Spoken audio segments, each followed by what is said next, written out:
लूका रचित सुसमाचार उसका 18 अध्याय और उसका 1 से लेकर 8 पद तक ही पढ़ेंगे हम लोग। किसी भाई बहन को मिलता है तो जोर से पढ़ेंगे। फिर उसने इसके विषय में की प्रार्थना करना, नित्य प्रार्थना करना, हियाव ना छोड़ना, चाहे उनसे यह दृष्टांत कहा। ये दृष्टांत का रुकेंगे यहाँ पे। उसने यानी प्रभु यीशु मसीह ने कहा, क्या कहा? प्रार्थना करना और हियाव ना छोड़ना, नित्य प्रार्थना करना, हियाव नहीं छोड़ना। इस विषय पर उसने एक दृष्टांत कहा, एक कहानी कहा, है ना। उस कहानी को हम लोग भाई के द्वारा सुनेंगे। किसी नगर में जी एक न्याय रहता था, जी न्यायाधीश रहता था, जो न परमेश्वर से डरता था, ध्यान से सुनेंगे जी, और न किसी मनुष्य की परवाह करता था जी। उसी नगर में एक विधवा भी रहती थी जी, जो उसके पास आकर जी करती थी, मेरा न्याय चुकाकर मुझे मुद्दे से बचा। उस समय तक वह न माना, परंतु अंत में मन में विचार करके कहा, यद्यपि मैं न परमेश्वर से डरता हूँ, यद्यपि न मैं परमेश्वर से डरता हूँ, मनुष्य को कुछ परवाह करता हूँ, और न मनुष्य की परवाह करता हूँ, तो ये विधवा मुझे सताती रहती है। इसलिए मैं उसका न्याय चुकाऊंगा। कहीं ऐसा ना हो कि घड़ी घड़ी आकर अंत में मेरी नाक में दम कर दे।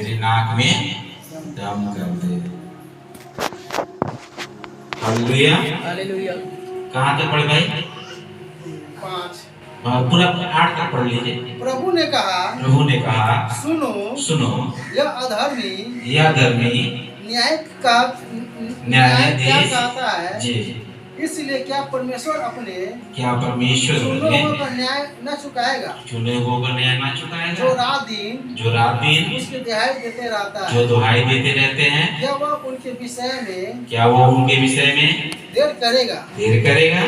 मैं तुमसे कहता हूँ वह तुरंत उनका न्याय चुकाएगा। तभी मनुष्य का पुत्र जब आएगा तो क्या पृथ्वी पर विश्वास पाएगा। हालेलुया। प्रभु के नाम की महिमा, स्तुति, प्रशंसा और बड़ाई हो। बड़े ध्यान से हम लोगों ने इस दृष्टांत को सुना। इस दृष्टांत में एक विधवा स्त्री का चरित्र है। एक बहुत ही कठोर न्यायाधीश के बारे में बताया गया है, और वो विधवा प्रतिदिन उस न्यायाधीश के पास जाती है और कहती है, मेरे न्याय को चुका। हालेलुया। मेरे न्याय को चुका। 1 दिन नहीं, 2 दिन नहीं, 3 दिन नहीं, प्रतिदिन। यहाँ कोई दिन नहीं दिया गया है कि 10 दिन तक वो गई, 15 दिन तक वो गई, लगातार हो गई। हालेलुया। लगातार जब वो गई तो क्या होता है, वो न्यायाधीश सोच में पड़ जाता है। मेरी बात समझ में आ रही है सबको? ये वो न्यायाधीश सोच में पड़ जाता है कि मैं तो परमेश्वर से नहीं डरता, मनुष्य की कोई परवाह नहीं करता। जो परमेश्वर से नहीं डरेगा प्रियो, क्या वो मनुष्य का परवाह करेगा? नहीं करेगा मेरे प्रिय भाई और बहनों, बिल्कुल नहीं करेगा। जो ईश्वर से नहीं डरेगा वो किसी मनुष्य से क्या डरेगा? हालेलुया। फिर भी वो व्यक्ति सोच में पड़ जाता है, हालेलुया, कि मुझे इसका न्याय चुका देना चाहिए। कहीं ऐसा ना हो कि बार बार आके मेरे नाक में दम कर दे।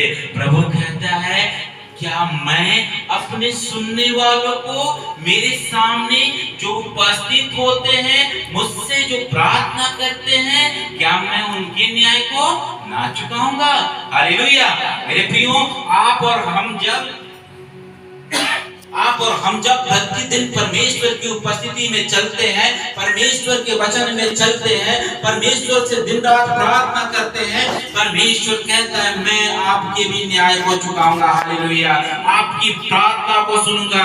आज हम लोगों ने भजन गाया, विनती सुनने वाले मेरे आंसू निहारने वाले, चंगाई देने वाले, स्तुति हो यीशु राजा। हालेलुया, विनती सुनने वाले, हमारा परमेश्वर विनती को सुनने वाला है। हालेलुया, हमारा परमेश्वर प्रार्थनाओं को सुनने वाला है। आज परमेश्वर, जब आप परमेश्वर के संग में बात आते हैं, बहुत सी बातें आपके जीवन में होती हैं, परिवार को लेकर होती हैं, अपने कामों को लेकर होती हैं, अपने बच्चों के भविष्य को लेकर होती हैं। आज परमेश्वर कहता है मेरे प्रियो कि मैं तुम्हारी प्रार्थनाओं को सुनकर तुम्हें मैं जीवन दूंगा, मैं तुम्हारे जीवन को आशीषित करूंगा। बस हमें हियाव नहीं छोड़ना, हिम्मत नहीं छोड़ना है। हालेलुया, क्या वो विधवा जब हिम्मत छोड़ देती तो क्या वो कठोर न्यायाधीश क्या उसका न्याय चुकाता? नहीं चुकाता। लेकिन हमारा प्रभु तो क्या है? कठोर है क्या? दयालु है। हालेलुया, दयालु है। तभी तो 39 कोड़े खाए मेरे लिए, तभी तो हमारे लिए अपने हाथों में कीले खाए। हालेलुया, तभी तो हमारे लिए अपने पाजर में भाले खाए। हालेलुया, तभी तो हमारे पापों के क्रूस को उठा लिया। हालेलुया, क्योंकि हम निरंतर